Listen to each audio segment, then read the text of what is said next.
ದಕ್ಷ ಸಂಗೀತ ಶಾಲಾ ನಮ್ಮ ಪುಟಾಣಿ ವಿದ್ಯಾರ್ಥಿಗಳಿಗೆ ಭಗವಂತನ ಸ್ಮರಣೆಯನ್ನು ಮಾಡಿಸುವ ಸಣ್ಣ ಪ್ರಯತ್ನ.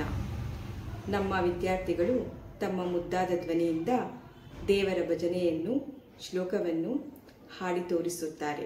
ಅವರಿಗೆ ನಿಮ್ಮ ಪ್ರೋತ್ಸಾಹವಿರಲಿ. ಹರೇ ಕೃಷ್ಣ.